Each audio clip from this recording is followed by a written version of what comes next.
Shalom saudara sekalian, senang sekali berjumpa dengan saudara hari ini di waktu libur. Banyak orang pergi berlibur, tapi Anda masih ada di tempat ini untuk mendengar firman Tuhan. Saya tahu bahwa Anda dan saya ini orang-orang yang dekat sama sorga. Ya kira-kira sama sorga beda 10 cm gitu.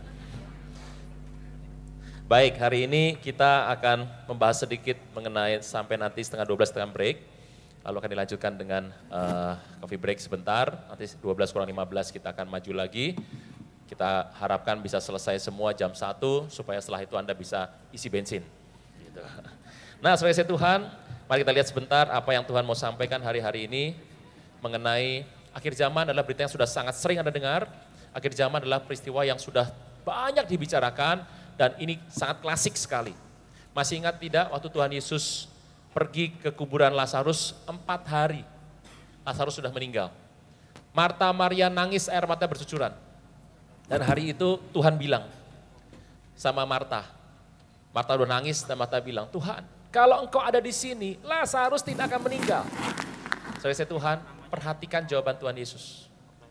Marta, Marta, percayakah engkau bahwa Lazarus akan dibangkitkan nanti di akhir zaman? Marta berkata sambil nangis, Tuhan aku percaya, Lazarus akan bangkit nanti di akhir zaman. Berarti Marta bisa ngomong begitu, Marta pernah ikut seminar akhir zaman. Nah, saudara Tuhan, yuk kita lihat sebentar apa yang sedang terjadi hari-hari ini. Mari simak sebentar mengenai situasi yang Tuhan katakan. Nepal baru saja kena gempa. 12 April dan kemudian terus berkali-kali terjadi. Gempa Nepal, gempa itu tumbukan di bawah lempeng, naik ke atas 5 cm tiap bulan, naik ke atas sampai atas meledak. Gempa Nepal yang namanya kemajuan teknologi sudah luar biasa sekali hari-hari ini. Orang terhubung dengan cepat sekali.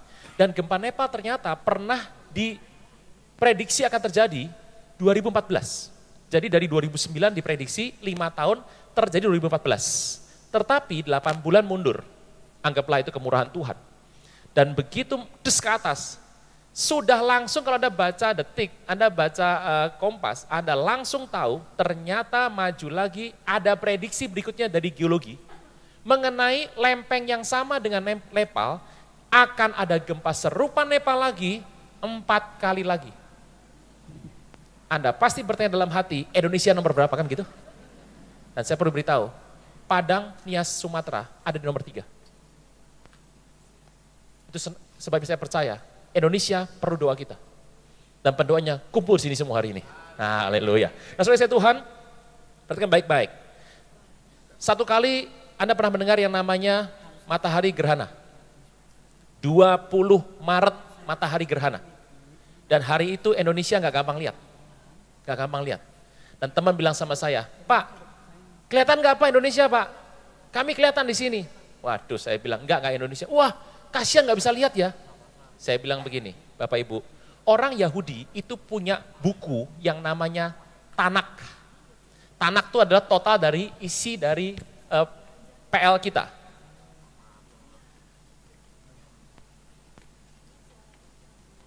Ingat, orang Yahudi hampir tidak pernah menggunakan huruf hidup vokal. Tanak. Torah, 5 kitab. Nevi'im, nabi-nabi. Ketuvim, kitab-kitab puisi. Dan itu tradisi tertulis, tapi ada tradisi lisan yang diturunkan. Kayak omongan-omongan orang tua diturunkan. Levelnya tuh bagus sekali. Itu namanya adalah tradisi yang diturunkan rabi-rabi. Dikumpulkan dalam sebuah buku, namanya Talmud. Buku Talmud ini, kalau Anda buka terdiri berbagai macam kata-kata, ucapan, buku. Dari Talmud kita buka, kita ambil buku Sukah. Sukah kita buka paragraf 29, A, B, C. Isinya begini, kira-kira yang B dan C. Negara, wilayah, atau bangsa, atau sebuah wilayah dimanapun di muka bumi ini yang bisa menyaksikan gerhana matahari total. Matahari gelap gulita dalam rangkaian gerhana bulan. Jadi kalau matahari gelap total sendirian ya sudah nggak apa-apa. Tapi kalau dalam rangkaian gerhana bulan, wilayah tersebut akan mengalami musibah. Untung Indonesia nggak lihat. Itu 20 Maret tuh, 20 Maret. Yang lihat hari itu Timur Tengah dan Eropa. 28 April malam di kita, pagi siang ada di Eropa. Pasar saham Eropa begini. Indonesia aman. Ini bangsa, Tuhan sayang bangsa ini. Amin. Itu baru gempa Nepal. 1 Mei, Papua Nugini kena gempa 5,3. Sudah 4 kali gempa nih Papua Nugini. 3 Mei, hari Minggu pagi, 600 km di bawah selatan Tokyo, gempa. Tsunami-nya 1 meter, enteng sih.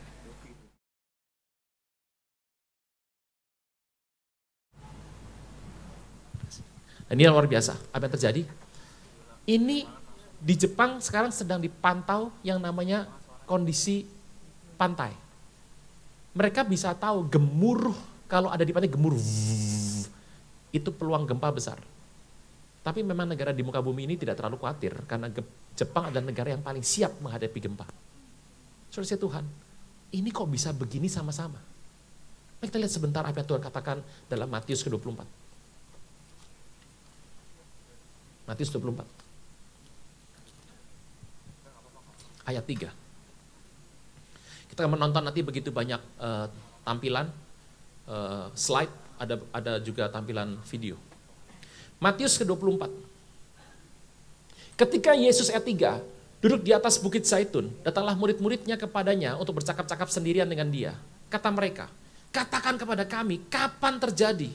Apa tanda kedatanganmu? Apa tanda kesudahan dunia? Jawab Yesus pada mereka, waspadalah. Waspadalah, oh itu bukan tuh Bang Napi itu. Supaya jangan ada orang menyesatkan kamu, sebab banyak orang datang memakai namaku dan berkata, akulah Mesias, dan mereka akan apa? Sebuah tanda menjelang Tuhan datang. Ini Bapak Ibu, ini luar biasa. Ini Alfa, ini Omega. Tuhan memanggil berkali-kali bangsa pilihan dan gak pernah mau ngikut, gak pernah mau denger. Sampai satu hari, datanglah Tuhan Yesus lahir di sini. Lahir di sini. Waktu beliau lahir di sini dan semasa melayani di muka bumi, dia bicara mengenai kerajaan sorga, dan satu hari dia naik ke atas kayu salib. Dan setelah itu, Alkitab mencatat Tuhan berkata, ini nubuatan Tuhan Yesus terkait dengan akhir zaman. Kondisi terjadi, makin lama makin parah. Satu ketika nanti, dalam waktu yang sangat-sangat dekat, Tuhan akan mengangkat kita para kudusnya. Kenapa harus diangkat? Karena setelah diangkat, kita akan mengalami banyak masalah. Metrai, sangkakala, cawan. Bapak Ibu, tentu saja saya tahu ada begitu banyak perbedaan pendapat dalam dunia Kristen soal akhir zaman. Kita GBI, amin. Kita meyakini ini. Setelah diangkat, ada metrai, sangkakala, dan cawan. Ini tandanya akan terus ada. Begitu tandanya pada tingkat yang sudah sangat masif, besar, Tuhan janji. Dan cerita ini semua akan bergolak di sini. Kuasa gelap bekerja keras, akan ada kegoncangan di mana-mana. Gereja Tuhan akan menuai. Tadi malam saya dapat kiriman, Pakistan baru saja menuai puluhan ribu jiwa. Pakistan. Ya kalau Indonesia wajar, Pakistan baru menuai. 2 minggu lalu saya ketemu sama di gereja, ada ada orang tua bawa 2 anak konseling sama saya, 2 anak berbeda. Tapi ini perempuan dua-duanya. Satu umur 12 tahun, satu 11 tahun. Perempuan 12 tahun ini, dia itu ikut HMC sama keluarganya. Begitu saya HMC, 1 atau 2 minggu setelah HMC, ini anak perempuan yang hobinya menyembah Tuhan Yesus ini, tiba-tiba matanya bisa melihat situasi ibadah. Waktu ibadah dia lihat, itu yang namanya ada makhluk terang di mana-mana. Tuhan berjalan berkeliling. Dia bilang, Pak, saya baru lihat ini pertama, anak 12 tahun, dalam kondisi sangat polos sekali. Saya testing sama dia. Kalau Tuhan jalan, di depannya ada yang mendahului enggak? Ada Pak, terang. Dia bilang, oh inilah serafim. Terus tanya lagi, apa yang Tuhan buat? Ternyata kalau hamba Tuhan lagi mendoakan orang, Tuhan keliling. Senyum terus. Dan di rumah dia menyembah Tuhan. Ini anak suka menyembah Tuhan sekali. Dia bilang, tadi ibadah Pak, itu ada tahta Tuhan yang besar, Tuhan begitu bahagia. Kalau saya lagi berdoa sama mami saya, pas lagi ngomong Tuhan, Tuhan Yesus datang ke samping mereka berdua, terus tempelkan kuping begini. Dengarkan doanya, terus senyum, terus pergi. Saudara saya Tuhan, ini anak 12 tahun. Siangnya datang lagi anak 11 tahun. Ini anak juga unik. Yang dia lihat bukan Tuhan, tapi pergerakan kuasa gelap. Pak, kuasa gelap sedang begini Pak, sedang begitu. Ternyata orangnya, kita berkata dalam kitab Joel, nanti anak-anak akan mendapat penglihatan. Dan sudah terjadi, Pentakosta ketiga di depan mata ini, dan sudah terjadi nih, kita ada di sini sekarang. Bapak Ibu siap-siap berjaga-jaga, waktu sudah singkat. Sudah singkat. Mereka sudah bilang sorga neraka. Sorga itu ada, neraka itu ada. Tuhan gak mau kita masuk neraka. Tuhan bilang begini, nomor satu yang akan ada adalah penyesatan. Matius 20. Bapak Ibu bedakan penyesatan sama kebohongan. Bohong tuh gampang ketahuan. Penyesatan gak gampang ketahuan. Contoh ya. Kalau bohong terus pasti ketahuan. Contoh. Saudara tadi kesini macet saudara. Saya naik pesawat ruang angkasa. Berhentinya di Mangga 2 Square. Terus masuk sini naik awan. Anda pasti bilang nih, pendeta belum minum obat. Tapi kalau saya bilang begini, Anda nggak pernah tahu. Bapak Ibu kesini macet sekali tadi. Saya kenal sama Pemda DKI, saya telepon, dia kirim forrider buat saya 2. Saya diantar forrider sampai masuk sini. Dan saya tiba dengan aman, tidak telat. Anda nggak pernah tahu benar apa tidak. Kebenaran dicampur sama yang namanya kebohongan, diaduk, namanya penyesatan. Dan Tuhan bilang, menjelang Tuhan datang, ini banyak. Nomor 2, kamu akan dengar deru perang atau kabar tentang perang. Mendengar atau deru perang atau kabar tentang perang. Mendengar deru perang berarti Anda di tengah perang. Mendengar kabar berarti negara Anda nggak kena perang, tapi Anda dengar kabar. Namun berawas-awaslah, jangan gelisah dulu.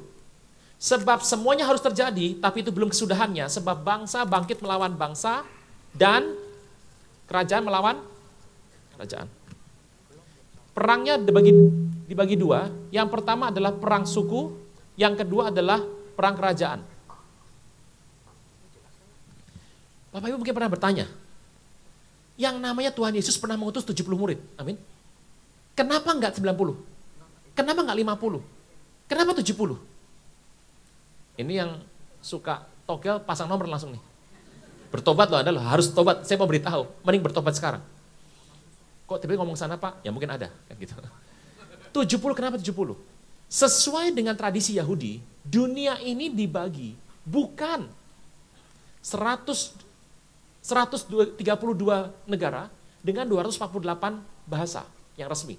Nggak termasuk Sunda, bahasa Jawa nggak termasuk tuh. Ternyata muka bumi ini menurut tradisi Yahudi cuma dibagi jadi 70 saja.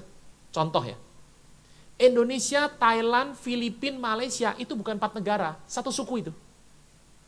Jepang, Korea Utara, Korea Selatan, Taiwan, China itu bukan 5 negara, satu etnis itu. Swedia, Belanda, Jerman, Inggris bukan 4 negara, satu suku itu. Bolivia, Paraguay, Uruguay, Meksiko, Brasil bukan 5 negara, itu satu rumpun itu. Itu dunia kalau dikumpulkan begitu, cuma ada 70. Jadi kalau Korut berantem sama Korsel, itu perang antar suku tuh namanya. Nah kalau Amerika sama Iran, baru perang antar negara. Peperang akan semakin banyak di tiap negara. Teruskan. Dan akan ada kelaparan dan gempa bumi. Kelaparan bicara mengenai krisis ini krisis sedang besar-besaran menghajar dunia. Makanya kenapa hampir 1,5 tahun, 2 tahun ini, gembala kita Pak Niko bicara mengenai Mazmur 91. Jadi sebelum kejadian, dikasih tamengnya dulu. Bapak Ibu hati-hati, ini ekonomi bakal lama dan dalam ini. Kenapa harus seperti ini? Waktunya sudah, Tuhan selalu akan menyelamatkan umat pilihannya. Jangan khawatir, selama ada jalan dengan jalan Tuhan, tidak akan kena itu. Krisis ekonomi, di mana-mana. Berikutnya, akan ada gempa Spesifik, gempa bumi spesifik sekali. Dan yang terakhir adalah, kalau Anda membaca dari perikop yang sama kitab Lukas, ada wabah sampar. Jadi begitu ada bencana, muncullah apa?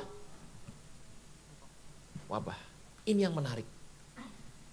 Bapak Ibu, tanda ini terus akan terjadi. Sampai tingkat yang paling tinggi, dan setelah itu Tuhan akan bawa kita. Begitu kita naik, meterai dibuka. Tuhan tidak ingin kita ngalamin ini semua loh. Cintanya sama kita luar biasa. Dia berkata, aku pulang kepada Bapa. Masih ingat ya? 2 hari lalu, ketika Tuhan Yesus. Supaya aku siapkan tempat bagimu. Nanti kalau sudah selesai, aku jemput. Supaya di mana aku berada, engkau berada. Tuhan tuh mau dekat sama kita. Sampai sini Bapak Ibu? Oke, saya mau ceritakan sedikit mengenai fenomena alam yang sedang terjadi, update baru hari-hari ini. Mari simak baik mengenai sebuah peristiwa yang menarik. Yuk kita lihat soal gerhana. Bapak Ibu, kalau Anda punya pertanyaan tulis di kertas saja. Nanti di akhir kita akan kumpulkan semua kertasnya, kita akan jawab. Kalau saya bisa jawab, saya jawab. Kalau tidak bisa, tanya sama Tuhan pas rapture. Ini menarik. Pak, kenapa warnanya merah begini Pak? Biar horor. Jadi begini Bapak Ibu, Tuhan itu kalau bikin sesuatu, kita nggak akan pernah tahu. Kecuali Tuhan wahyukan. Matikan dulu saja, Anda bisa fokus saya dulu. Soalnya saya Tuhan, kecuali Tuhan wahyukan. Jadi kalau kita melihat kisah ini, Ulangan 29 mengatakan, apa yang diwahyukan itu bagi kita, yang tersembunyi milik Tuhan. Tuhan kalau mau bikin, kita nggak akan pernah tahu, kecuali Tuhan wahyukan sama kita. Nah, kira-kira Tuhan mau ngomong begini, nah, kalau engkau pengen tahu rencanaku, atau kira-kira membaca sebuah tanda-tanda, mari kita buka sebentar firman Tuhan yang luar biasa sekali, itu kita lihat di Lukas 12. Lukas 12, firman Tuhan bilang begini, saya bacakan ya. Ayat 54. Lukas 12:54. Firman Tuhan bilang begini. Yesus berkata kepada orang banyak, apabila kamu melihat awan naik sebelah barat, segera kamu berkata akan tiba hujan. Dan hal itu apa? Memang terjadi. Apabila kamu melihat angin selatan bertiup, kamu berkata hari panas terik. Dan hal itu apa? Memang terjadi. Ayat 56. Hai orang munafik, rupa bumi dan langit kamu tahu menilai. Masa kamu gak bisa menilai zaman ini? Bangun gedung bisa, bangun jembatan bisa. Masa bangun rumah gak bisa? Berarti kemampuan membangun rumah itu jauh lebih mudah ketimbang membangun gedung. Dan kata lain, orang yang bisa bangun gedung pasti bisa bangun rumah. Buat apa belajar sekolah bangun rumah? Belajar saja bangun gedung, Anda pasti bisa bangun rumah. Jadi orang yang bisa membangun gedung dan jembatan sudah pasti bisa bangun. Kita bilang apa nih? Bumi dan langit rupanya kamu bisa lihat. Masa zaman gak bisa? Artinya apa? Siapa mengerti langit dan bumi dan fakta-faktanya, Anda langsung bisa paham mengenai zaman. Karena kemampuan menilai zaman ternyata jauh lebih rendah kemampuannya dibandingkan bisa menilai langit dan bumi. Dengan kata lain, siapa orang yang bisa memahami langit dan bumi, dengan cepat dia bisa menilai zaman. Jadi kalau Anda pengen menilai zaman dengan cepat, paling gampang adalah melihat langit dan di langit dan di bumi. Kitab Joel bilang apa? Aku Tuhan akan membuat, kata Nabi Joel, mujizat-mujizat di langit dan di bumi. Di langit matahari gelap gulita dan bulan jadi darah. Di bumi darah, api, gumpalan asap. Itu bahasa tenang itu, bahasa apa yang aman. Bahasa sehari-harinya, darah itu adalah aniaya. Yang namanya api, kerusuhan, gumpalan asap, itu perang. Dan itu kata Nabi Joel, mujizat loh. Memang Indonesia tidak mengalami orang itu disiksa gitu ya. Tapi kalau Anda lihat Kristen di Suriah, Kristen di Mesir, Kristen di Irak, aduh. Di Korea Utara tahun lalu, 35 misionaris Korea Selatan dieksekusi tembak depan umum. Karena mereka menyebarkan agama Kristen. Dengan bahasa tuduhan adalah mereka terlibat pornografi. Yang namanya pornografi di Korea Utara itu artinya adalah memiliki Alkitab, menyebarkan Alkitab, bicara soal Alkitab, share Alkitab, menyimpan, mendokumentasi, mengcopy, membaca. Alkitab namanya porno. Semua terlibat porno harus mati. Bagi orang Korea, kita porno semua. Korea Utara loh ya. Oke, terus. Dari sini ketahuan cerita ini. Ada 5 hamba Tuhan, saya nggak perlu buka Alkitabnya, saya bacakan. Lukas yang pertama, berkata bahwa apabila semuanya terjadi, pandanglah ke atas, penyelamatanmu telah tiba. Kalau Anda lihat ke atas siang-siang, Anda lihat apa? Matahari, bukan mall loh ya. Kalau Anda malam-malam lihat apa? Bulan. Kok bisa ngomong bulan dan matahari Pak? Kenapa bisa begitu? Kita buka sebentar Kejadian pertama ayat 14. Kejadian pertama 14 bilang begini. Tuhan tuh bilang, kalau kamu pengen ngerti rencanaku, mau menilai zaman, lihat langit dan bumi. Kira-kira gimana tuh? Ayat 14, Kejadian pertama 14. Berfirmanlah Allah, jadilah benda-benda penerang pada cakrawala untuk memisahkan siang dari malam. Biarlah benda-benda penerang itu menjadi tanda yang menunjukkan masa-masa yang tetap dan hari-hari dan tahun-tahun. Sebagai penerang pada cakrawala, biarlah benda-benda itu menerangi bumi dan jadilah demikian. Kalau Anda pengen mengerti rencana Tuhan, gunakanlah acuan waktu yang Tuhan pakai. Acuan waktunya ada 3 syarat. Berapa? 1, harus menggunakan benda-benda penerang, bukan benda. Benda-benda, lebih dari? Kata bersama saya, benda-benda penerang. Benda-benda ini harus ada di cakrawala. Kata bersama saya, cakrawala. Dan yang ketiga, benda-benda penerang di cakrawala ini harus bertugas menerangi bumi. Dari 3 syarat ini, cuma ada 2 benda yang masuk hitungan, ayat 16. Maka Allah menjadikan kedua benda penerang yang besar, yang lebih besar menguasai siang. Apaan tuh? Yang lebih kecil menguasai malam. Apaan tuh? Bulan.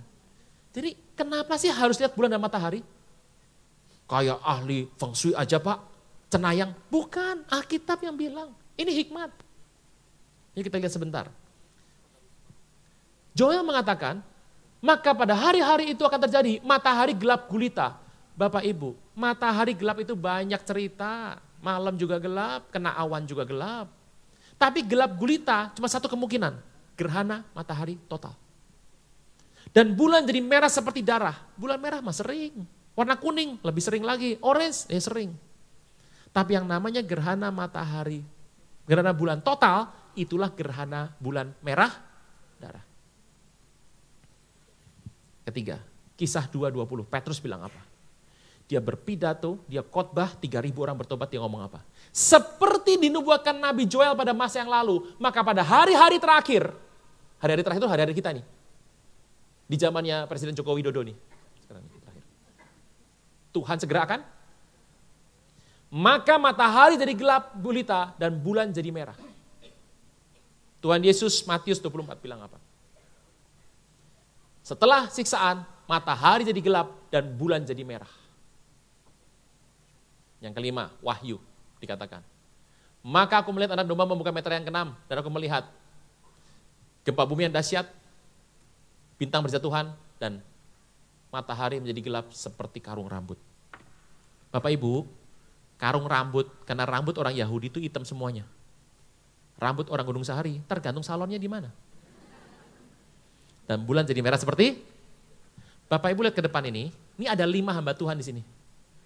5 ini gak semuanya pernah ketemu loh ini. Ya kalau Tuhan Yesus ketemu semuanya dong. Joel itu gak pernah ketemu sama Lukas. Joel gak pernah ketemu sama yang namanya Petrus. Menurut saya, ini juga belum tentu ini. Yang namanya Lukas belum tentu ketemu sama Petrus. Ini 5 hamba Tuhan ini di zaman berbeda loh. Kecuali Tuhan Yesus ya, pernah ketemu semua. Ini 5 mewakili 5 jenis Kristen. Lukas tuh lambang Kristen pinter, dia dokter dan periset. Joel lambang Kristen ngeroh. Punya teman kayak begini. Aku melihat. Itu perlu ada. Aku bermimpi. Ya. Itu ngeroh itu. Yang ketiga. Kristen yang namanya seperti Petrus. Kristen berangasan gak sekolahan. Ini kalau marah kuping hilang. Pernah baca ya? Siapa itu Rasul Yohanes? Kristen martir. Tuhan Yesus Kristen pinter, Kristen berangasan gak sekolahan, Kristen ngeroh, Kristen martir. Ini membicara mengenai 5 jenis Kristen di muka bumi. Mewakili kita semua, percaya sebuah tanda yang jelas. Kalau Tuhan mau datang, itu akan ada tanda langit dan tanda bumi. Kita lihat sebentar yuk. Yang kiri adalah gerhana matahari, yang kanan adalah gerhana bulan. Bapak Ibu, gerhana matahari sering terjadi. Gerhana bulan lebih sering lagi. Seumur saya hidup, saya ngalami gerhana matahari yang jelas itu 3 kali. Yang pertama saya masih kecil, nontonnya pakai ember isi air sama kaca film. Oh, zaman dulu kan begitu, gitu. Zaman sekarang mah udah gampang lihatnya. Yang kedua saya tunggu-tunggu, saya lagi meeting di kantor, lampunya terang, saya pikir terang, kelewatan. Yang ketiga saya tunggu-tunggu, ketiduran. Nah, sudah, jadi nggak pernah ngalami. Bulan merah darah, saya nggak pernah ngalami. Kenapa? Tidur terus, karena malam hari terjadinya. Bapak Ibu, orang Yahudi punya perayaan. Tuhan bilang, berfirmanlah Tuhan, jadilah benda-benda penerang yang menunjukkan masa yang tetap. Menunjukkan masa yang tetap dan hari-hari dan tahun-tahun. Itu bicara mengenai perayaan-perayaan. Tolong mengerti. Orang Yahudi itu bikin perayaan, acuannya matahari sama bulan.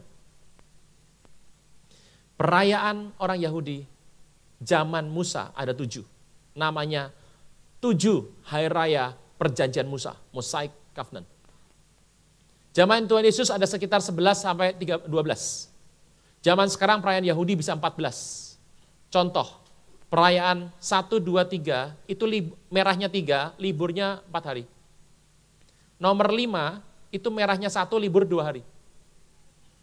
Jadi walaupun cuma 7 hari libur, 7 merah, tapi liburnya bisa lebih dari 7 hari. Tapi nggak menang sama Indonesia. Merahnya 2, libur 3 minggu. Ngerti tak? Ngerti. Ya. Oke. Dari 7 ini lambang hidup manusia nih. 1, 2, 3 bicara keselamatan. 5, 6, 7 bicara sorga. 4 pola hidup di muka bumi. Saudara Tuhan, dari 7 ini yang penting cuma ada 2. Yang 1 dan yang nomor 7, yang atas, yang bawah, yang awal, yang akhir, yang alfa dan omega. Paskah dan Sukot. Kata bersama saya, Paskah, Sukot. Ada 2. Atas, bawah, Paskah, Sukot. Itu yang paling penting. Paskah bicara keselamatan. Darah dicurahkan, peristiwa lambang, Tuhan Yesus mati kayu salib. Supaya kau dan saya bisa ada hari ini, senyum-senyum. Anda kumpul hari ini karena Tuhan Yesus kan? Semuanya. Dan Sukot bicara adalah lambang Tuhan bawa kita ke sorga. Perayaan paling penting Yahudi ada 2. Paskah sama Sukot.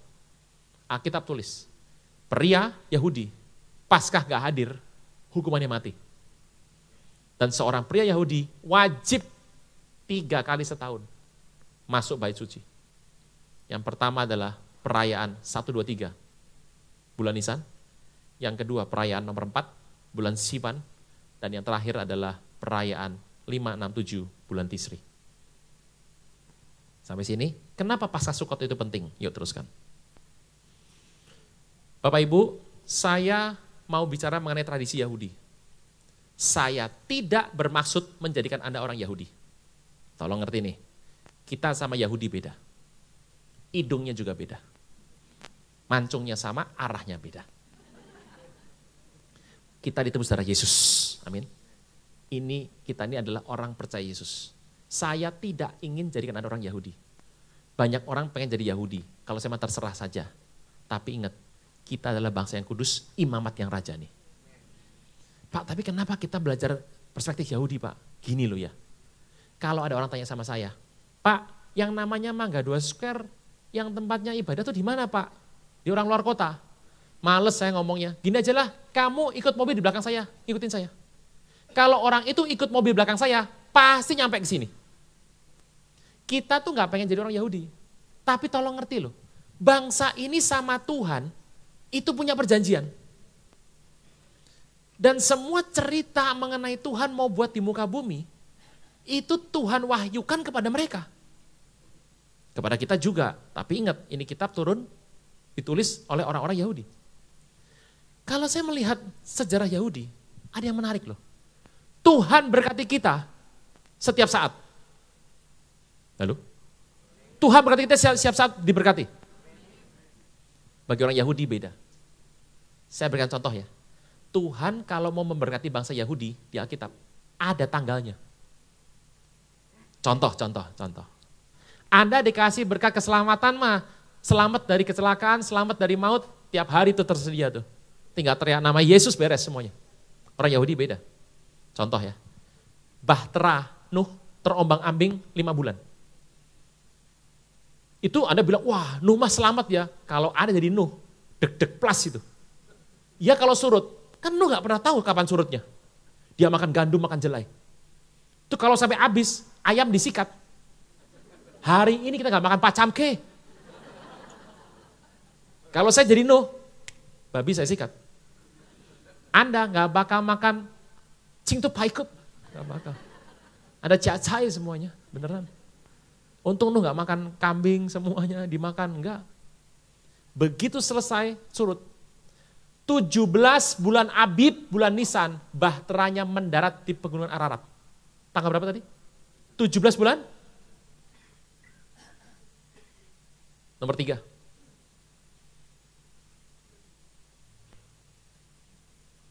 Yang namanya Tuhan selamatkan dari kematian bagi Yahudi, tangganya itu terus. Contoh, Musa bawa 3 juta Yahudi. Depan laut, belakang Firaun, pasti mati itu. Dia berseru sama Tuhan, tiba-tiba Tuhan buka laut merah, laut kosong. Dibukanya 5 kilometer itu. 3 juta Yahudi nyebrang semalam, kalau dibukanya gang senggol, kerusuhan. 5 kilometer. Itu dibukanya, kaki Musa nginjek di tanah kering. 17 Nisan itu. Tuhan Yesus bangkit dari kubur. Hari pertama minggu itu hari Minggu. Tanggal berapa itu? 17 Nisan. Tuhan kalau kasih keselamatan sama bangsa ini ada tanggalnya loh. Anda beruntung, kita beruntung semuanya. Anda bisa bayangkan naik mobil, depannya jurang, tanggal 15 masuk. Tanggal 17 aman. Lah masa nunggu tanggal dulu? Bisa nggak sampai hari ini ya?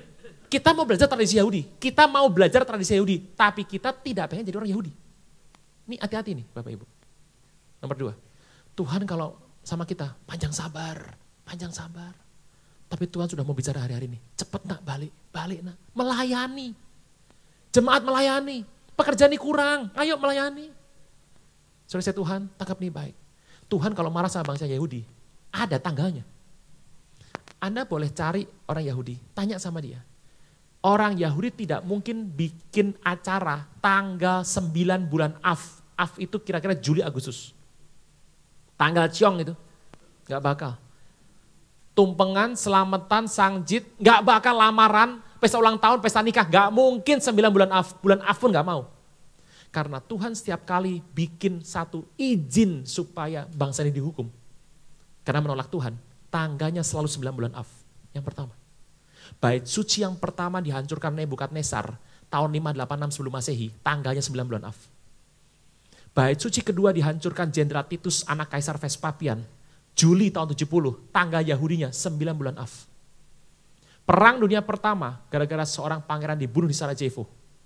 Jerman menghajar Polandia, pas dia masuk pertama kali 9 bulan Av. Hitler tekan surat membantai Yahudi 6 juta di Holocaust. Di Auschwitz, Polandia. Tanggal suratnya Yahudinya 9 bulan Av. Perang dunia kedua dimulai 9 bulan Av. Musa kirim 12 pengintai, mengintai tanah Kanaan. 2 pulang bawa berita positif, namanya Joshua sama Caleb. Yang 10 datang bawa berita negatif, rumor murahan gaya infotainment. Tuhan marah sama 10 orang ini. Dihantem. Bas! Mati semua tuh. Tanggalnya 9 bulan Av. Paus Sixtus ke-6 pernah membunuh ribuan jutaan orang Yahudi di Spanyol dengan tangan Raja Ferdinand. Tahun 1492. Tanggalnya 9 bulan Av. Presiden Richard Nixon jatuh karena skandal Watergate. Dari istana Presiden Amerika. 9 bulan Av. Saya akan kehabisan waktu kalau saya terus bicara mengenai 9 bulan Av. Banyaknya bukan main. Tuhan sama orang Yahudi ada tanggalnya. Makanya setiap bulan Av orang Yahudi langsung tobat. Kalau kita beda, bertobat setiap hari. Terima Tuhan satu kali. Jangan terima Tuhan 100 kali, ini jadi aneh. Terima Tuhan satu, bertobat setiap hari. Sampai sini, kita buka sebentar. Buku Sukah tadi, yang saya bilang tadi, saya buka 29a, isinya begini. Ini pernah ada di Warta Jemaat 2 tahun lalu. Guru-guru agama kami, rabi-rabi kami, ustadz kami mengajar.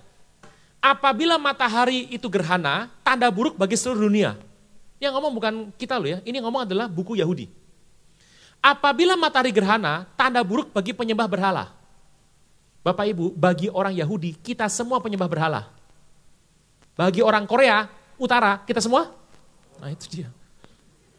Terserah apa kata manusia, yang penting Tuhan sayang sama kita. Apabila bulan itu gerhana, tanda buruk bagi Israel.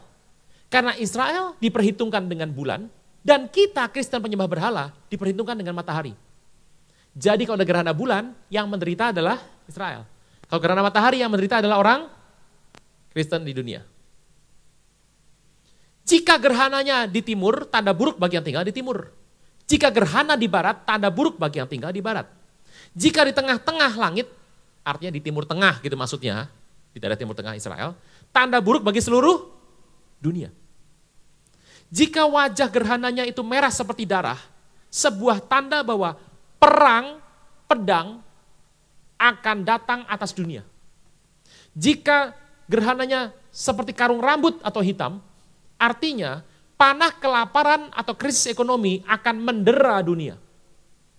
Jika menyerupai karung rambut dan merah seperti darah, dua-duanya, maka artinya perang pedang dan panah kelaparan atau bencana atau yang namanya krisis ekonomi akan datang menghajar dunia. Bukan kita yang ngomong, bukan Alkitab, ini buku Yahudi yang tradisi lama sekali. Benar apa enggak? Enggak tahu deh. Yuk kita lihat berikutnya. Bapak Ibu, Anda lihat gambar ini, nanti ada bonus track. Saya mau cerita mengenai gambar ini. Ini menarik sekali ceritanya. Tuhan Yesus kira-kira meninggal itu yang nomor 3 itu gambarnya. Dan dia berkata, waktu dia meninggal Alkitab menulis, ada kegelapan meliputi seluruh bumi. Selama 3 jam, jam 12 sampai jam 3, benar ya? Itu gerhana matahari itu. Iya dong, bumi bisa gelap itu kan gerhana matahari dong, siang-siang kok. Apalagi? Yang kedua, malamnya ada gerhana bulan sebagian malamnya. Dan 5 bulan setelah Tuhan Yesus meninggal, ada gerhana bulan sebagian lagi, GBS, gerhana bulan sebagian. Tetapi yang menarik adalah sejarah ini. Apa yang saya tampilkan di sini adalah fakta sejarah, bukan prediksi, sudah terjadi. Ternyata sebelum Tuhan meninggal, setahun sebelum Tuhan meninggal, terjadi gerhana bulan sebagian 2 kali. Dan yang menarik adalah datanya, terjadinya tepat pada perayaan Passover, Paskah, Tabernakel, Sukot. Paskah, Sukot. Jadi Tuhan Yesus meninggal itu dicepit dengan 5 peristiwa langit. Sukah mengatakan kalau ada gerhana, sama ada bulan gerhana, matahari gerhana, maka akan terjadi yang namanya kegoncangan. Dan kita tahu ada peristiwa besar yang menggoncang dunia adalah wafatnya Tuhan Yesus. Peristiwa paling besar di muka bumi yang pernah terjadi sepanjang sejarah manusia. Dengan satu tujuan, untuk membuat engkau dan saya ada pada hari ini. Di muka bumi ini ada sebuah fenomena langit yang namanya tetrat. Kata bersama saya tetrat. Tetrat adalah pola astronomi perbintangan yang alam, benda langit yang unik di mana selama 1 tahun terjadi 2 kali gerhana bulan total, bukan sebagian, total. Selama 1 tahun terjadi 2 kali gerhana bulan total yang terjadi 2 tahun berturut-turut. Setahun 2 kali gerhana bulan total terjadi berturut-turut 2 tahun, berarti 4 ya. Dan jatuhnya harus wajib kudu, bukan sunnah nih. Jatuhnya harus ada di Paskah Sukot. Berapa peluang terjadinya peristiwa seperti ini? Setahun ada 2 kali gerhana bulan total, selama 2 tahun berturut-turut, dan terjadinya pada perayaan Yahudi, Paskah Sukot. Jawabannya adalah, pada abad 16 ada 6 kali. Abad 17, 18, 19 tidak pernah ada, abad 20, 2 kali. Berarti dari zaman abad 16 sampai hari ini saja sudah ada 8 kali. Tapi mohon maaf, karena terjadinya walaupun 8 kali terjadi, tapi bukan di Paskah Sukot, maka artinya tidak memenuhi definisi tetrat. Bisa ya Bapak Ibu ya?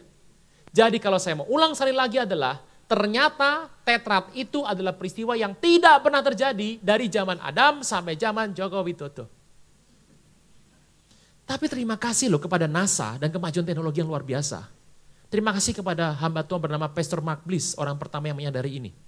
Terima kasih kepada NASA yang sudah menceritakan dan ternyata dokumentasinya lupa mencantumkan ada 3 tetrat yang terluput.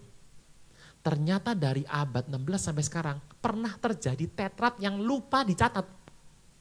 Untung teknologi maju.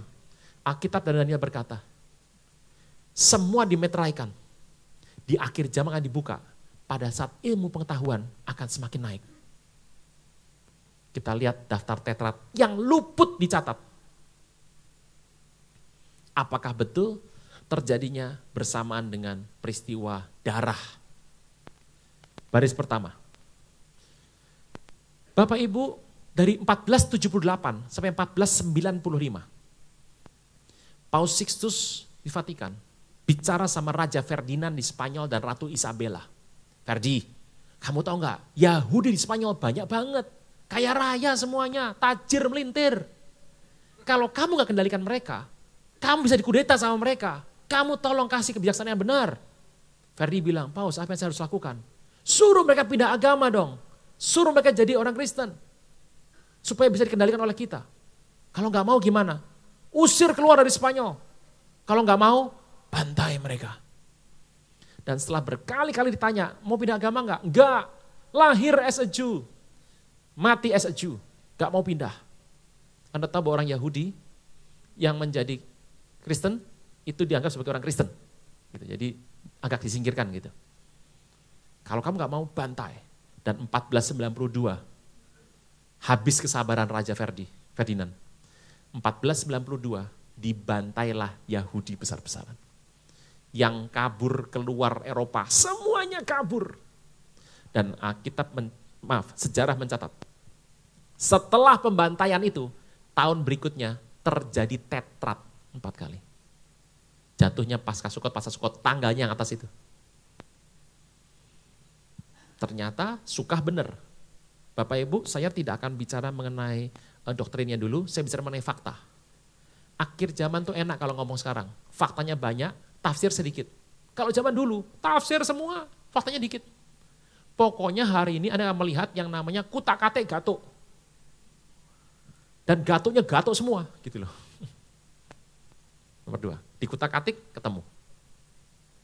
Baris kedua. Orang Israel merdeka 14 Mei 48. Udah percaya sajalah, pasti benar itu. Hari Jumat. Dan proklamasinya adalah setengah jam 4 lewat sedikit sore. Perdana Menteri David Ben-Gurion proklamasi di legislatif DPR. Israel merdeka. Gak sampai sejam, orang Mesir telepon. Halo bro, batalkan proklamasi. Kalau enggak aku serang lo ya nanti. Ya enggak seenteng itu ngomongnya. Dalam 1 jam ditelepon, besoknya Mesir cari dukungan dari negara-negara Arab. 7 bangsa Arab kepung Israel dan perang dari 48 sampai tahun 51. Jawab saya, yang menang siapa? Mati banyak gak? Banyak sekali, darah tercurah. Sukah mengatakan, kalau ada darah tercurah, ternyata sebelum terjadinya dimulai. Setelah tercurah darah, tahun berikutnya tetrat terjadi lagi. Berikutnya, nomor 3. Israel pernah perang 6 hari, tahun 67. 1 bangsa ngelawan 10 bangsa. Dikepung 10 bangsa. Tanknya Israel kalau nggak salah 17. Kalau nggak salah ya, belasan kok. Tanknya musuh 475. Semua tank musuh mogok. Anda cari sejarahnya. Israel mati 7.000. 7.000 Israel mati dan 24.800 musuhnya mati. Dihajar. Saya mau tanya, 7.000 mati banyak nggak? Tergantung. Jumlah orang Yahudi di muka bumi itu 14 juta. 14 juta itu Jabodetabek Senin siang. Indonesia 250 juta, 1/4 miliar. 14 juta orang Yahudi, 8 di Israel, 6 juta di bangsa-bangsa. Peranakan. Dan kalau Anda mengerti, penerima hadiah Nobel, 70% keturunan apa? Yahudi. Ada orang Indonesia situ? 1/4 M? Terima Nobel? Gak ada. Gak ada. Anda pasti bilang, Nobel gak penting Pak, yang penting rapture. Nah itu benar sekali itu. Oke. Perang 6 hari. Sebelum perang, ternyata ada tetrat, setelah perang tambah 3 lagi tetrat. Jadi tetrat itu bisa terjadi masalah, terus tetrat, atau dibuka satu dulu baru kemudian masalah. Intinya adalah 3 ini. Tanggalnya sudah ada semua. Hari itu Israel berhasil merebut Gaza, semenanjung Sinai, dan dataran tinggi Golan. 3 peristiwa tetrat. Anda mungkin bertanya sama saya, Pak Pendeta, kapan ada tetrat lagi di muka bumi? Jawabannya jelas. Pertanyaan pertama adalah, kapan ada tetrat lagi? Pertanyaan kedua, kenapa waktu Hitler membunuh orang Yahudi, 6 juta, kok nggak ada tetrat? Jawabannya mudah saja. Yang namanya tetrat itu cuma terjadi kalau orang Yahudi dibunuh sama orang fasik. Orang di luar Yahudi maksudnya. Tapi kalau Yahudi bunuh Yahudi, nggak ada tetrat. Bapak Ibu harus mengerti bahwa waktu Hitler membunuh orang Yahudi, itu donatur besarnya Yahudi juga. Pertanyaan kedua, kapan lagi ada tetrat Pak? Jawabannya adalah ini. Selamat datang di 2015. Yang pertama, 14 April. Jakarta, Indonesia nggak bisa lihat. Paling yang bisa lihat adalah Papua Nugini sama Filipina. Papua ujung paling timur bisa lihat. Kita nggak bisa lihat. Nggak perlu lihat, yang penting rapture. Yang penting rapture. 2. Setelah peristiwa itu, 2.100 Palestina mati dan 96 Yahudi mati. Perang Palestina. Masih ingat ya?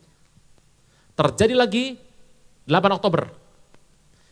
Indonesia bisa lihat, tapi Jakarta nggak bisa karena mendung seharian. Saya masih ingat, itu hari Rabu itu, saya masih ingat. Teman saya bilang, dari Jawa Tengah, kelihatan nih dari sini. Lu kelihatan nggak dari Jakarta? Saya bilang, aduh nggak bisa nih dari pagi mendung nih. Wah kasihan deh lu. Kesel saya bales. Yang bisa ngelihat ada tanggung jawabnya. Yang tidak bisa melihat ada dispensasi. Selamat menikmati. Gak balas lagi loh. Macem-macem.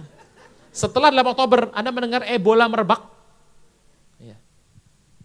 20 Maret, gerhana matahari. Total.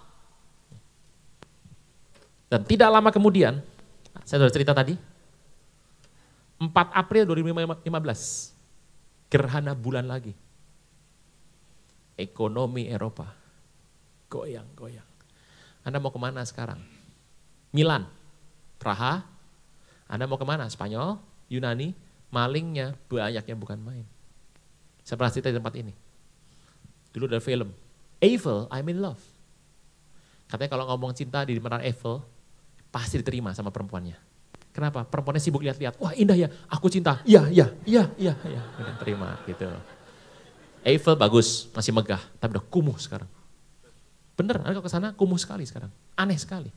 Lebih baik kalau ngomong cinta di Mangga 2 Square aja. Nah, Mangga 2 Square, I'm in love, nah gitu saja, saya cocok. Masih ada 2 lagi nanti. September sama September. Gerhana matahari sebagian dan gerhana bulan total lagi. Sebagai penutup dari rangkaian 4 kali tetrat ditambah 2 kali gerhana matahari. Yang saya masuk ke gerhana matahari itu yang ini. Yang tadi saya bilang, barang siapa bisa lihat gerhana matahari dalam rangkaian tetrat, nah maka wilayah itu akan kena musibah. Musibahnya adalah panah, kelaparan. Jadi nggak usah kaget, Pak kok krisis begini Pak? Saya nggak tahu, pokoknya ini faktanya begini. Udah gitu aja. Berjaga-jaga.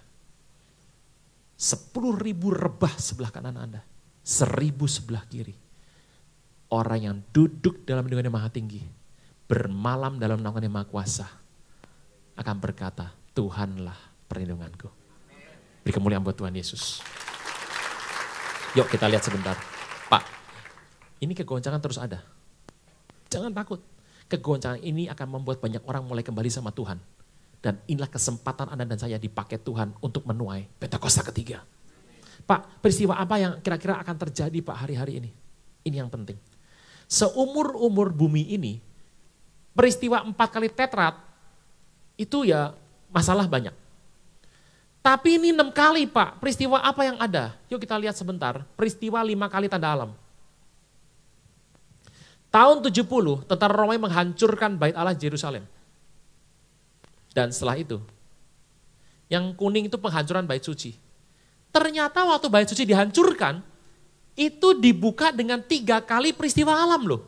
Yaitu gerhana bulan sebagian di Sukot, gerhana matahari total di Paskah, gerhana bulan sebagian di internasional Paskah. Ingat, kita Paskah merayakan Tuhan Yesus wafat dan bangkit. Orang Yahudi, Paskah itu adalah penyembelihan anak domba, peristiwa mereka menyeberang Laut Merah. Setelah dihancurkan, ditutup dengan 2 kali lagi peristiwa langit, yaitu gerhana matahari cincin dan gerhana bulan sebagian.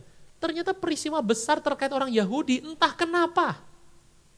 Fakta menulis selalu ada di tengah-tengah yang namanya peristiwa langit. Tanda ini menyatakan bahwa waktunya sudah dekat.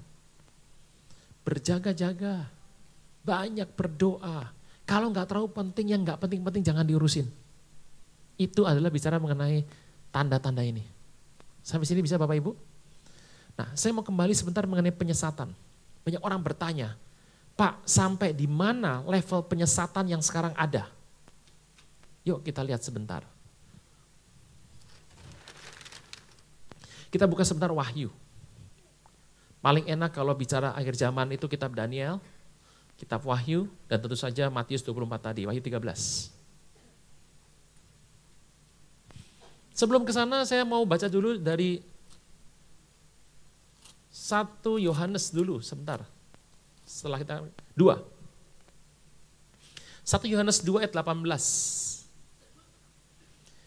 Anak-anakku, waktu ini adalah waktu yang terakhir. 1 Yohanes 2 ayat 18. Seorang antikristus akan datang. Antikristus, berarti satu orang ya. Bahasa aslinya antikristos, satu orang. Sekarang telah bangkit banyak antikristus. Antikristi. Jadi ada satu antikristus, ada kelompok yang namanya antikristi atau banyak antikristus. Jadi yang namanya antikristus itu apa Pak? Bisa satu orang, tokohnya namanya antikristos, tapi juga sekelompok golongan atau kelompok atau negara orang-orang yang juga menolak Yesus, namanya antikristi atau banyak antikris. Anda dan saya sebelum kita terima Tuhan Yesus, Anda kan nolak Yesus kan? Anda termasuk antikristi. Kalau Anda bilang antikristus zaman sekarang gereja itu bicara mengenai antikristus yang huruf A besar itu loh. Itulah tandanya bahwa waktu ini benar-benar adalah waktu terakhir.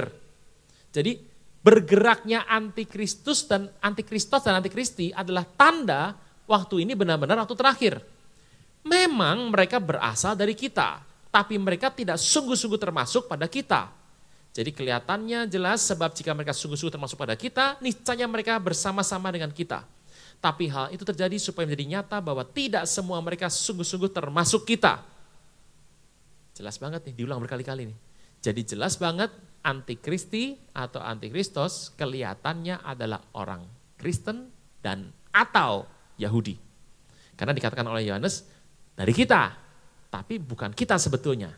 Kita, hari itu kata kita, itu mengacu kepada Kristen. Jadi bisa saja kemungkinan besar dia punya agamanya Kristen. Saudara Tuhan, tapi kita lihat sebentar, bagaimana pergerakannya sampai di mana. Ini fakta terakhir yang sudah berkembang dari tahun 2004 sampai 2012 terakhir, Wahyu 13. Saya percaya Bapak Ibu sudah pernah mendengar yang namanya chip. Amin. Chip udah pernah dengar semua ya? Sampai di mana tuh pergerakan chip supaya kita tahu sampai di mana pergerakan luasnya penyesatan itu. Wahyu 13 ayat ke-15. Kepadanya diberikan kuasa untuk memberikan nyawa kepada patung binatang itu, sehingga patung binatang itu berbicara juga dan bertindak begitu rupa, sehingga semua orang yang tidak menyembah patung binatang itu dibunuh. Dan ia menyebabkan sehingga kepada semua orang kecil, besar, kaya, miskin, merdeka, hamba diberi tanda. Tanda itu karakma, punch, tusuk, jeksi, pada tangan kanan atau pada dahinya. Dan tidak seorang pun yang dapat membeli atau menjual selain daripada mereka yang memakai tanda itu, nama binatang itu atau bilangan namanya. Jadi ini yang luar biasa, akhirnya sudah tulis. Dengan gampang sekali yang namanya antikristus dapat diciri dengan nama atau bilangan. Jadi namanya binatang atau bilangan. Yang penting adalah hikmat, barang siapa bijaksana, baiklah ia menghitung bilangan binatang itu. Yang penting hikmat, barang siapa bijaksana, baiklah dia ngapain? Menghitung. Ciri orang bijak adalah menghitung. Amin. Pak, istri saya bijak banget Pak, hitung-hitungan banget orangnya. Karena bilangan itu adalah bilangan seorang manusia dan bilangannya adalah 666. Oke. Yuk kita lihat sampai di mana sebetulnya pergerakan dari kuasa gelap. Ini mungkin Bapak Ibu pernah melihat.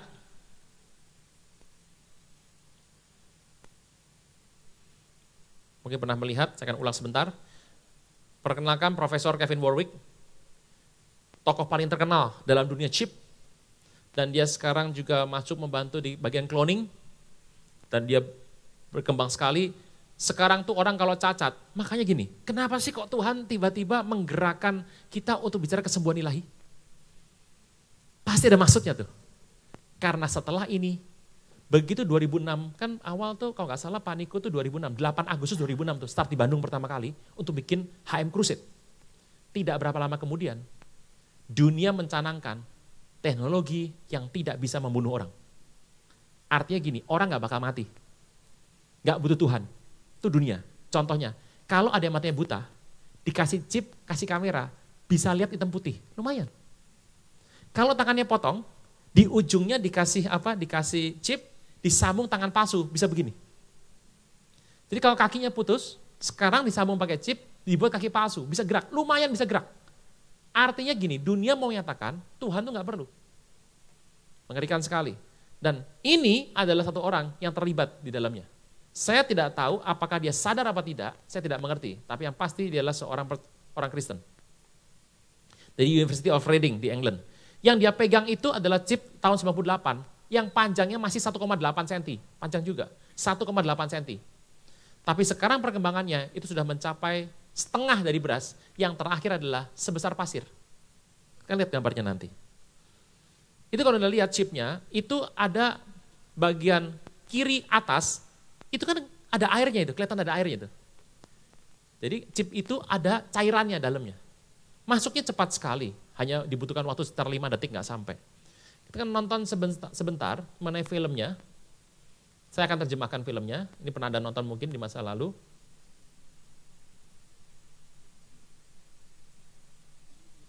Technology on the cutting edge. We were interested today to hear that more than 100 law enforcement officials in Mexico, di Meksiko are having microchips implanted in their diimplant arms, di tangan, to be scanned, sort of like di bawah kulit.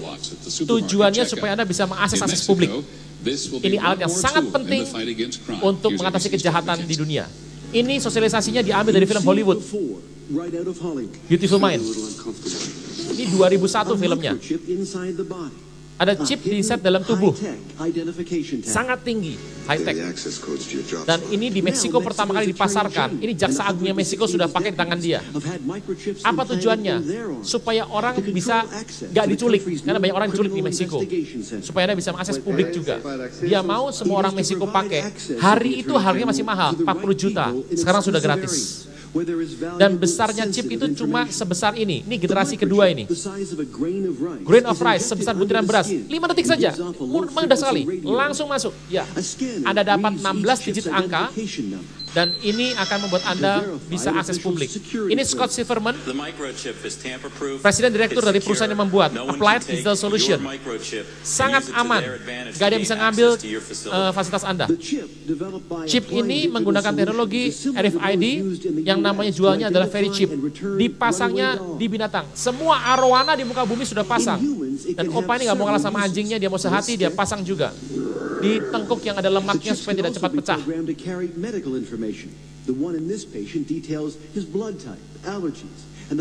Tenang saja, tidak akan alergi di mana-mana.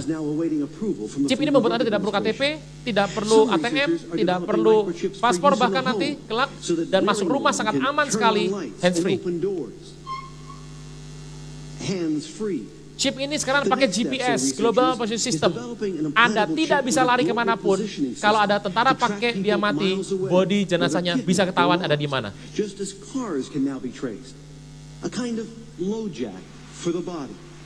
Kita dengar dari awal lagi. Dengar dari awal lagi. Saya akan terjemahkan, jadi Anda bisa lihat dari awal. New York.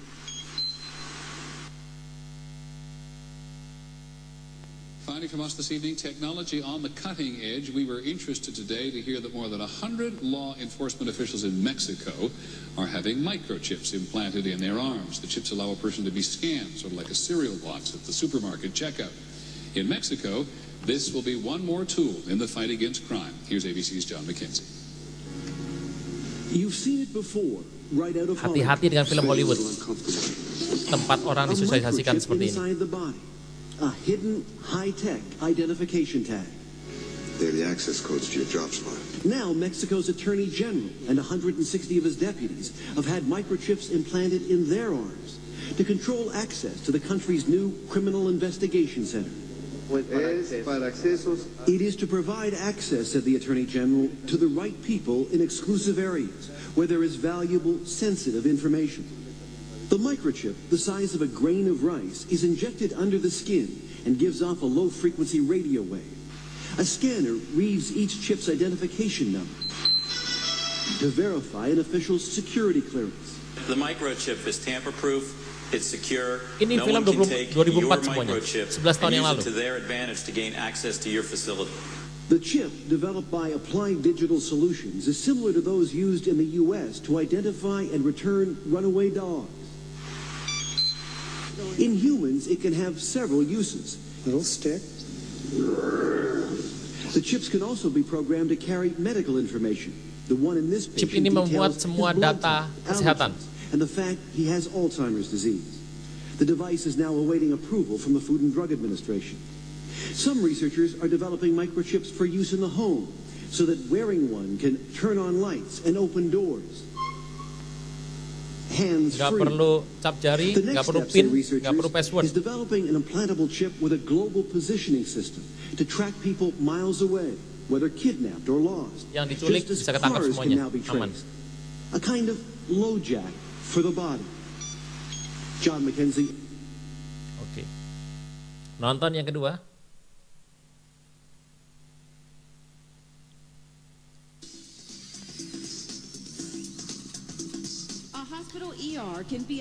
Ruang gawat darurat adalah tempat yang sangat sibuk sekali.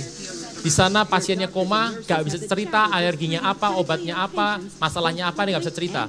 Kacau sekali, dokternya pusing, perawatnya juga bingung, dibutuhkan data yang sangat kuat dan sistematik sekali. Oleh karena digunakan yang namanya microchip medicine. Nama jualnya very cheap, teknologinya adalah RFID. Di kantor Anda semua sudah pakai kelihatannya ini. Dan cara masuknya cepat sekali. It's a rice-sized microchip that once placed beneath the skin by a doctor can be scanned by hospital staff for immediate access to a patient's vital Dengar ini baik-baik. information. More than 50 hospitals have already signed up for the service with VeriChip, and the company hopes to have 200 across the U.S. on board by the end of next year. Dikatakan bahwa di Amerika pada tahun 2004, kalau Anda masuk rumah sakit dan ada pingsan, ada koma, langsung dipasang gratis di 50 rumah sakit. 2005 sudah 200 rumah sakit di Amerika yang kalau Anda masuk langsung pasang gratis. Sekarang hampir semuanya.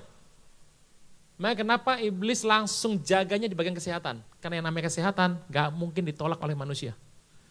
Anda sudah mengerti kenapa sekarang Tuhan selalu sediakan yang namanya penangkal sebelum terjadi ini? Kesembuhan dilempar kemana-mana. Supaya orang berharap sama Tuhan. Gak salah anak dokter, gak salah. Tapi hati-hati, jangan sampai Anda mementingkan dokter ketimbang Tuhan. Nonton sebentar dengan cepat saja. Kisah ini.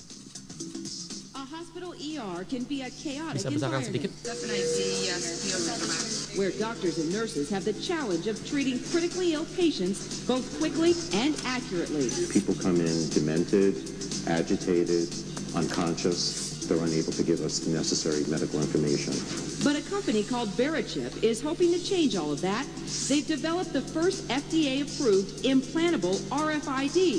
Jangan khawatir, FDA sudah oke, nggak akan ada masalah dengan tubuh Anda. It's a rice-sized microchip that once placed beneath the skin by a doctor can be scanned by hospital Cepat staff sekali for itu masuknya. immediate access to a patient's vital medical Ini information. edisi lama ini. More than 50 hospitals have 50 already hospital. signed up for the service with Verichip, and the company hopes to have 200 across the U.S. on board by the end of next year. Ya, next But while year-nya 200. Oke. Itu perkembangannya. Yuk kita lihat sebentar mengenai barang ini. Ini bungkusnya yang disobek. Kalau Anda baca, bilangannya bilangan seorang manusia dan bilangannya adalah 666. Itu bahasa Yunaninya adalah kai si stigma. Kai itu gambarnya begini. Yang tengah itu. Si itu begini. Stigma gitu. Kai si stigma 666. 666. Coba lihat gambar yang tadi lagi, bungkusnya. Si 60, Kai 600, mark itu bahasa Inggris. Bahasa Gerikanya adalah stigma. Elektronik 60, 606. Elektronik 666, wireless. Gak pakai kabel, dan know for sure, dia tahu di mana Anda berada. Dan itu akan membuat Anda mendapat so mark. Bapak Ibu, saya minta Bapak Ibu perhatikan kata so mark yang O-nya yang benar-benar itu. Kita akan nanti melihat berapa banyak ini sudah masuk di Indonesia. Lihat ini, lihat bentuknya benar-benar ya. Oke, ini package-nya, kemasannya disobek seperti ini. Buka terang-terangan sekarang, sudah jelas sekali terang-terangan. Nah, yang namanya stigma sama C itu bentuk tulisannya seperti ini. Mirip binatang apa ya? Ular, ya betul ular. Bapak Ibu, barang ini sudah harus diedar ke muka bumi sebelum 31 Desember 2009. Kenapa sih pakai tanggal-tanggal begitu? Tolong mengerti. Kalau Anda pernah ke dukun atau cenayang di masa lampau, Pak, saudara saya hilang, kemana dia? Dukun biasanya bertanya 3 hal. Siapa nama saudara Anda, siapa nama bapaknya, kapan tanggal lahirnya. Itu kalau 3 itu ketemu, langsung bisa ditrasir cari tahu nih. Oh, lagi makan nasi goreng di sana gitu loh. Nah, kuasa gelap itu suka weton. Tanggalnya itu. Kenapa harus Samektet 2009? 2009 tahun Yahudinya Samektet 5769. Tet itu bentuk gambarnya seperti ini. Lihat sini.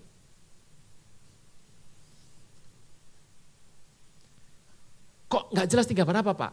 Rahim atau... Tapi kalau Bapak Ibu pernah melihat ular India kobra, dibikin marah, lehernya menggembung, suruh balik badan, Anda akan melihat gambar ini. Pernah lihat ya? Yang namanya ular kobra belakangnya ada begini kan? Ini artinya tet. Tet itu artinya adalah 9. Makanya kenapa pakai tanggal tadi 9? Itu ceritanya. Ini yang terbaru, tampilkan. Sebesar pasir. Yang hitam microchipnya, yang abu-abu itu pasir. Gitu. Sekecil ini sekarang. Yuk kita akan lihat sebentar ceritanya mengenai yang kecil ini. Saya tampilkan dulu bagaimana dia sudah membuat tangan putus bisa dibuat.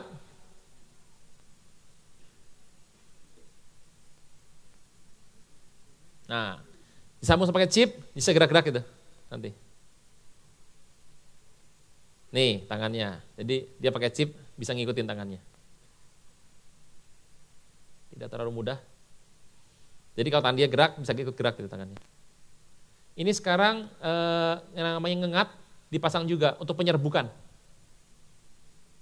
Jadi kelamaan lah nunggu namanya berbuah susah ya, sudah pakai ngengat khusus dikasih chip beredar.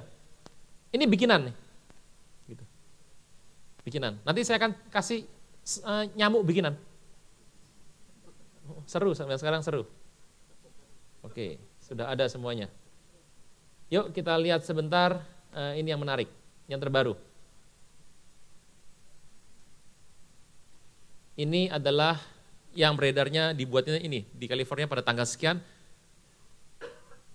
Tokoh utamanya, kelompoknya dipegang oleh Profesor Edepun, Adapoon, Edepun, saya nggak tahu orang mana. Dan ini yang menarik, atau saya seminar seperti ini, ada seorang ibu datang sama saya, air matanya menggenang. Dia pegang, dia cerita, Bapak tahu, desain dari chip ini yang buat anak saya, orang Jakarta, anaknya kerja di Redwood, California, yang mendesain. Saya tanya, apakah betul atasannya Edepun? Betul. Saya udah ngomong sama anak saya bilang, Mami, ini perkembangan teknologi hebat, Mami. Mami harus bangga. Ibunya stres berat. Gitu. Dibutuhkan ini, gadget. Yang putih kecil-kecil itu adalah tepung diisi chip, kayak obat, placebo namanya. Jadi kalau nanti diminum bisa masuk tubuh. Dan dibutuhkan patch, warna krem itu kuning, cuma ditempel luar saja. Teknik terbaru, chip dikecilkan. Kenapa? Karena mereka tahu, kalau chip masuk dalam tubuh, bisa keluar nggak Pak? Bisa. Gampang keluarganya, dikorek aja. Gampang. Tapi kalau pemerintah melarang mengeluarkan, terpaksa Anda korek. Tapi korek bahaya. Kalau pecah, racunan pasti mati. Cara terbaik sudah pasang adalah dipotong. Apabila tanganmu menyesatkan engkau, penggalah tak. Kalau orang nggak punya tangan, nggak punya kaki, orang cacat, pasang chipnya di balik kornea mata, bukan di dahi. Saya udah cek kata dahi nggak mungkin dikasih chip. Ini keras nih, nggak bisa masuk nih. Di balik kornea mata. Jadi kalau mau dikeluarkan gampang. Cungkil. Apabila matamu menyesatkan engkau, cungkilah matamu. Itu ayat ternyata buat ini. Baru tahu saya. Mendingan rapture. Tepung dikasih chip. Anda makan. Masuk, kena panas, kena air, cairan, tepungnya hilang, tinggal chipnya, masuk di pencernaan, nempel 3 bulan. Dia langsung pindai isi perut tubuh Anda. Tekanan darahnya apa? Golongan darahnya apa? SGBT, SGOT, semua kemungkinan virus bakterinya Anda kurang apa? Kalau Anda kurang magnesium, kurang kalium, Anda akan kena kanker. Pada tahun sekian, tambahkan sejumlah, jadi Anda bisa nambahkan sekarang. Wah, ini bakal jadi Alzheimer. Tambahkan pisang sekarang. 3 pisang sehari. Wah. Jadi dengan cara ini, Anda tahu, tambahkan apa, kemungkinan adanya tumor semua ketahuan. Ini enak banget nih kalau sampai Anda mau makan sate kambing. Normal, 10 tusuk. Nah, gula semua lewat gadget. Jadi makan pilnya, masuk dalam tubuh, aktif dengan asam lambung. Dia kirim beritanya ke patch. Patchnya kirim ke gadget. Langsung buka ketahuan. Anda mau cari apa? Tekanan darah? Anda kena virus apa? Bakteri apa? Ada semua di situ. Dan setelah 3 bulan, hancurlah chip itu. Kena asam lambung, terbuang lewat kotoran. Anda minum lagi 3 bulan. Sekarang dibuat ini untuk lebih lama, bisa setahun. Kemarin 2 hari lalu ada saya seminar, ada orang tanya gini, Pak, kalau 3 bulan kita makan, keluar, aman Pak. Jadi kan kita nggak makan chip. Saya bilang iya, pas makan sebulan Tuhan datang. Udah. Karena kita bilang siapa masukkan chip ke dalam tubuh, selesai masalahnya. Ya itu nggak akan rapture, nggak akan kena murka Tuhan. Ini chipnya. Berkembang sampai sini. Oke, lihat perkembangan yang paling rame kalau Bapak Ibu pernah mendengar kisah ini. 2 tahun lalu.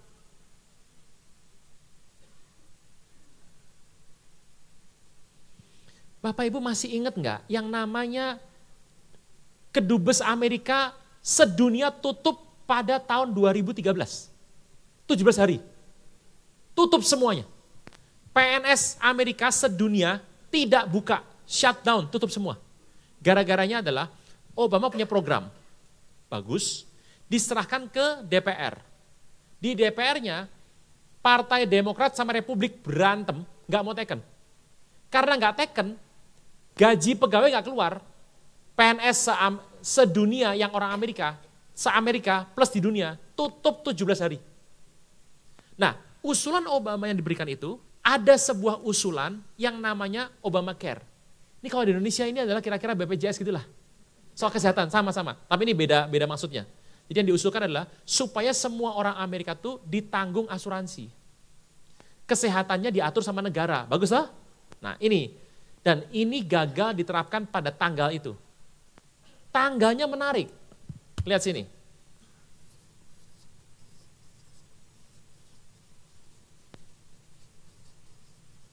Ini launchingnya nih. Bisa lebih dekat lagi. Launchingnya. Kali 6, dikalikan 6, dikalikan 6. Seperti kutak-katik gatuk terus ya. Nggak tahu kenapa begini, saya nggak tahu. Kenapa milihnya tanggal 23 Maret, nggak tahu kenapa. Tapi gagal. Anggaplah Tuhan yang bekerja untuk ini. Luar biasa sekali. Terus, kita kembali kepada laptop. 23 Maret, kenapa sih saya sampai dapat yang beginian nih? Saya ini punya ipar, kakak istri saya. Sudah usianya sudah mature sekali. Gak punya anak di Amerika. Satu hari punya anak, keluar anaknya. Jadi bapaknya sama anaknya jauh. Waduh senangnya bukan main. Pas anaknya lahir, ya tahun ini. Masalahnya begitu anak itu lahir, saya langsung kaget. Loh, kan lagi ada Obamacare. Semua bayi wajib pasang chip. Wah, kita gimana nih ponaannya pendeta lagi akhir zaman. Ternyata saya bilang tenang, kita tinggal di sebuah kota yang sangat kecil namanya Charlotte. Kan nggak pernah dengar ya di Amerika ada Charlotte. Kecil sekali. Jadi ya nggak tersentuh. Kan yang kena kemarin ada daerah barat. Maret 23, 2015 rencananya nih ya, microchip ini akan diwajibkan oleh pemerintah Amerika. Tentu saja saya percaya orang Amerika pasti nolak. Orang Amerika pantang tubuhnya dikutak-atik sama orang lain. Gak mau. Pasti nolak, 95% pasti nolak. Kenapa implan ini bahaya? Ini sebuah program pemerintah. Maksudnya baik. Intinya ini diatur oleh pemerintah, Anda tuh wajib pakai chip. Diambil data Anda. Nama siapa, golongan darah berapa, Anda pernah alerginya apa, pernah punya riwayat penyakit apa. Bisa dicek nanti oleh pemerintah. Jadi data yang diambil adalah data-data yang berguna. Nah, namanya bukan chip, karena kalau pakai chip sudah pasti orang nolak. Pakainya adalah dalam undang-undangnya, kelas nomor 2, alat yang dapat diimplan. Device, namanya device, alat bukan chip. Karena kalau orang Kristen di sana dengar kata chip, langsung alergi. Gak mau. Takut sama antikris. Tapi kalau pakai alat, kemungkinan lebih sedikit cooling down. Dan pada halaman 1004 ditulis bahwa itu alat harus bisa ngambil data. Nah ini bahaya, data apa yang diambil? Satu adalah, kalau ngambil data ini, nanti masuk dalam tubuh Pak, bahaya Pak, alergi Pak, bisa keracunan. Enggak, Food and Drugs Administration, FDA sudah mengatakan bahwa alat ini aman. Dan ini punya RFID. Semua anak-anak yang lahir di US, mereka wajib menggunakan ini untuk bisa di cover sama asuransi. Dan nama chipnya adalah CHIP atau Children's Health Insurance Program. Wajib pakai, kalau enggak bapaknya suruh bayar sendiri. Dan ingat, di Amerika enggak punya asuransi, sama saja tanda kutip bunuh diri. Indonesia enggak punya asuransi, aman. Di Indonesia, di sana enggak punya asuransi, mau bayar apa? Mahal sekali. Dan artinya semua orang di sana wajib pasang. Itu akan di setnya 23 Maret. Dan ini gagal mundur karena ada masalah shutdown tadi. Tapi ternyata tidak berlangsung lama. Bulan November 2013 jalan. Data apa yang diambil? Ngeri. Yang pertama adalah data pasien. Ya masih oke lah. Data kesehatan masa lalu masih oke lah. Keluarga-keluarganya masih oke lah. Anda pakai alat apa?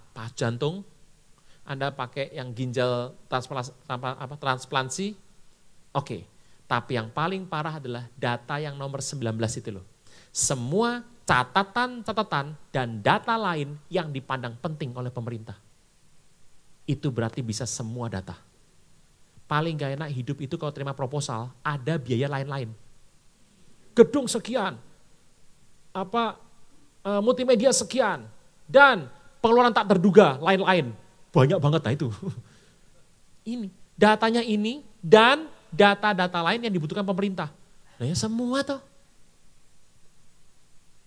Ini penemu chip Jack Kirby, sudah meninggal orangnya. Chip yang kecil tuh, ini kan ada kayak kaca, yang tengah yang kecil itu. Ini penemunya, sudah meninggal orang ini. Yang terbaru nih, pakai tato, biar gak bisa hilang. Bapak Ibu, mereka tahu bahwa yang namanya chipnya, kalau cuma satu, terus pendeta khotbah gak boleh, Kristen nolak semua. Sekarang chipnya dibikin berbagai macam rasa dan beragam warna. Yang terakhir terbaru adalah dari Illinois University, bentuknya tato. Bapak Ibu punya BB? Seringkali ada bentuk kotak hitam putih yang bisa di-scan itu. Nah, itu ditato.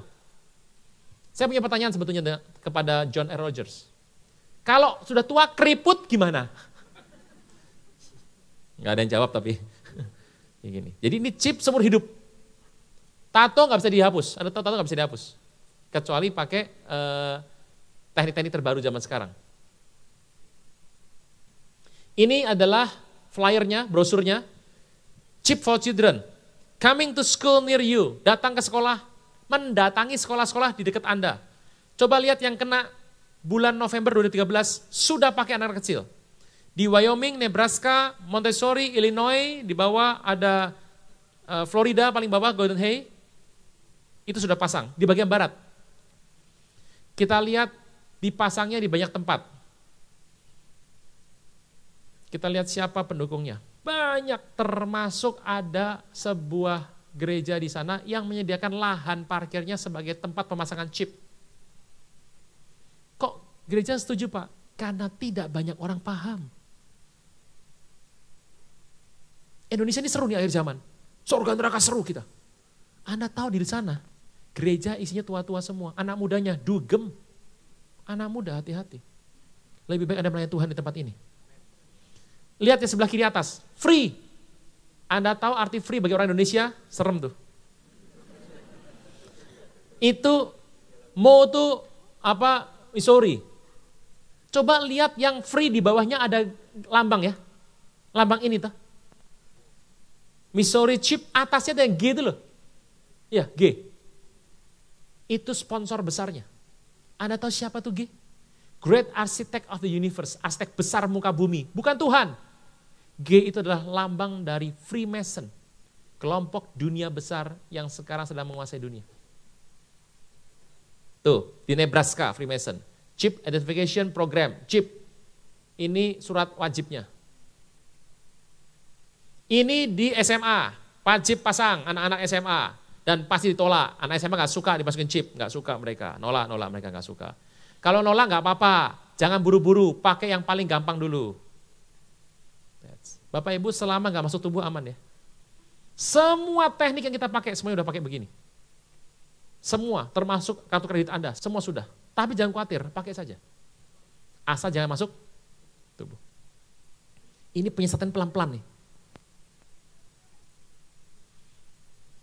Sekarang anak muda suka pakai gelang. Saya ngomong sama istri saya di mall. Anak muda suka pakai gelang sekarang. Tangan enak-enak dikasih gelang kulit. Apa sih itu? Istri bilang, itu jam tangan lagi. Bukan, gak ada jamnya, kulit doang. Saya lihat, kulit. Ini mantep nih, kalau lapar tinggal makan. Krecek ya. Rambak orang Jawa bilang. Anak muda bisa punya itu. Ini kalau mau dibegal, ditarik, putus, aman, beli lagi. Jadi begitu tarik, putus, langsung datanya hilang. Tuh, geseknya pakai itu. Dari badge masuk ke situ, lama-lama makin kecil. Ini pinset ini ujungnya. Buat masuk di kancing atau di emblem. Gitu. Paspor, di kita belum. Yang paling bawah yang kotak yang ada bundernya itu. Dan itu kalau Anda lihat, di situ dimasukin sebuah chip. Chipnya sebesar ini. Jadi di charge-nya pakai handphone. Nah, nih. Yang sebelah kiri itu adalah chipnya, yang sebelah kanan itu bagian bawahnya. Bapak Ibu, saya tulis sebentar, angka dalam bahasa Ibrani. 1 itu adalah Alef, Beit, Gimel, Dalet, Hei. Pernah melihat ada minuman begini? Monster? Ya, kayak garetan gitu. Ini 6, ini 6 nih. Anda kalau lihat yang warna pink itu kalau diputer tuh jadi bentuknya seperti ini nih. Itu 6 tuh artinya. Lah kok ya kebetulan mereka suka angka 6 tuh saya nggak tahu kenapa juga. Kutak-kate, gatuh. Nih yang sekarang terkecil kayak gini. Ini yang sudah paling stabil masuk sini penyesatannya. Dan pakai antena, kapasitor, microchip. Ini, nah itu karakma. Benernya, pakai tusuk masuk. Sebesar ini. Oke. Mau pasang sini boleh, pasang sini boleh. Pasang sini juga boleh, nih cepet kok. Pasang sini di lengan juga bisa. Gitu. Dan semua datanya diambil, lalu yang ini terakhir. Ini kecil banget nih. Ini udah pasang ini, Anda nggak pernah tahu sudah pakai chip apa belum. Nggak pernah tahu. Tuh sekecil ini, kecil sekali. Chip ini. Ini sama jerawat nggak jelas nih. Kamu pakai chip apa pakai jerawat tuh? Nggak jelas. Oh di sebelah jerawat saya ada chip, nah, kan sama aja udah. Buat apa sih datanya? Diambil ke sini. Tuh nyamuk.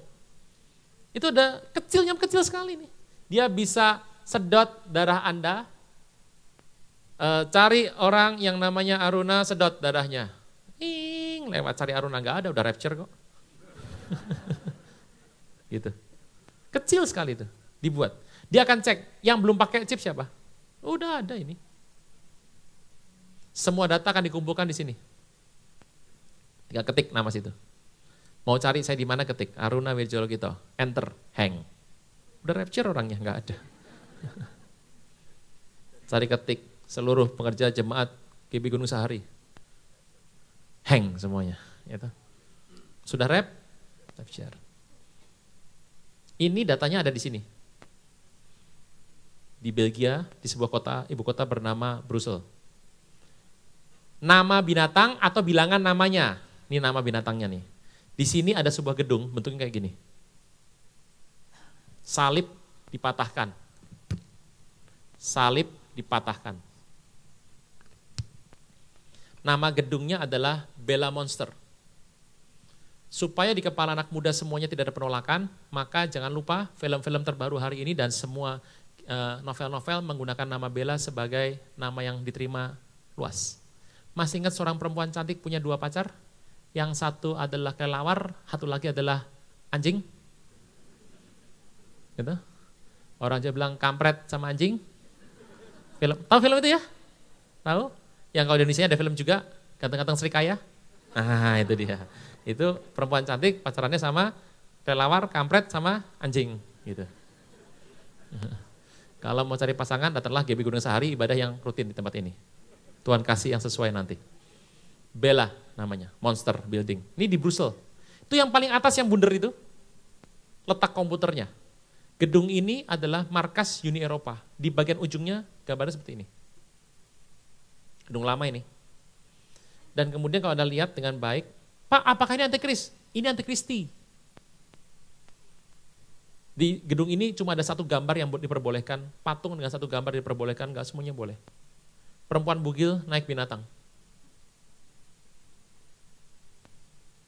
Ini bentuk. Dan di lantai yang bundar tadi ada ini. Ini komputernya. Nama komputernya adalah Brussels Electronic Accounting Surveillance Terminal. Singkatan dari BIS itu binatang artinya. nama binatang atau bilangan namanya. Tuh ada, sudah. Dan ini hard disknya dibuat oleh Seagate Corporation. Sejak banjir Thailand Anda tahu bahwa yang namanya pembuat chip atau hard disk terkuat di muka bumi pertama adalah Western Union, Amerika, Toshiba, dan Seagate, nomor 3. Tapi sejak banjir Thailand, maka 2 ini turun, Seagate jadi nomor 1. Alkitab berkata.